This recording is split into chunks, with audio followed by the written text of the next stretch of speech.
This is one I wrote recently, and I apologise to anyone who has suffered from this affliction. My cousin Charlie had a nasty bout of constipation. For years it caused him pain and, not to say, some irritation. He tried laxettes, castor oil, and yoga meditation, but nothing helped to speed relief and evacuation. His friends suggested remedies to help his complication. Eat lots of beans or prunes, many urging lubrication. But no matter what he did, there was no indication these remedies would triumph and bring about laxation. No matter what he tried, each day passed in frustration, sitting on the toilet seat in deepest concentration. Trying to get the job done, he groaned in consternation, producing nothing more than wind and perspiration. Go see the doctor, urged his wife with determination. You need to go and get a thorough examination. Medical advice is what you need, a professional consultation. He'll give you pills or a tonic or stronger medication.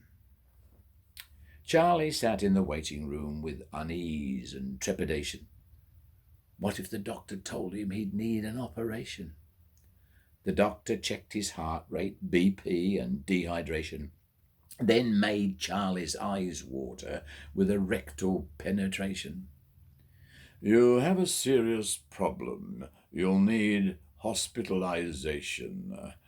I prescribe an enema, strictly under observation. The procedure is effective. There's no need for agitation. It may take an hour or two before depopulation.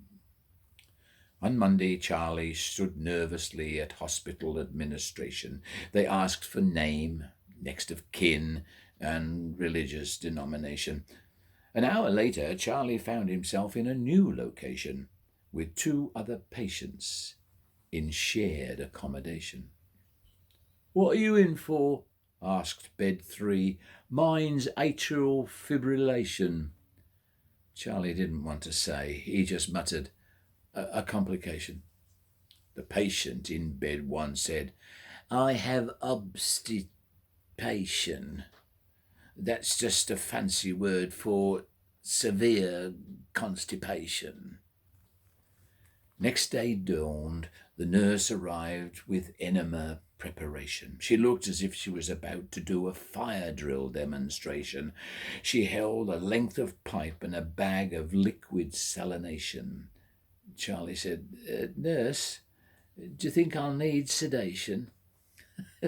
Lie on your side, pull up your knees. It's a gentle infiltration. I promise you won't feel a thing. It's quite a nice sensation. Charlie did as he was told, but with cautious hesitation, and it wasn't long before he experienced an invasive installation.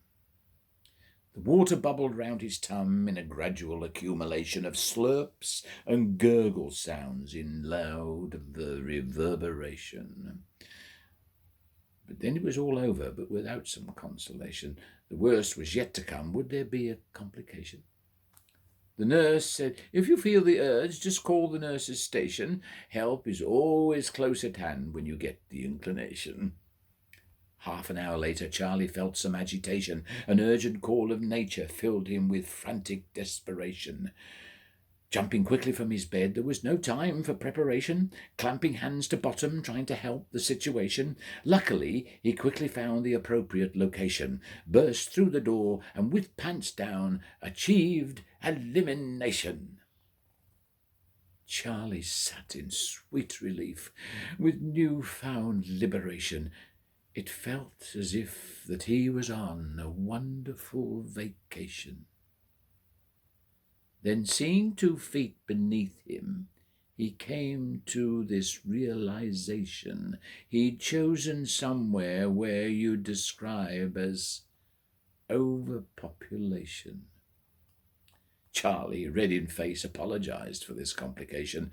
I didn't see you sitting there, which was a silly explanation. I thought not, said the man, so I had no hesitation to pull your pants back up again and save the situation.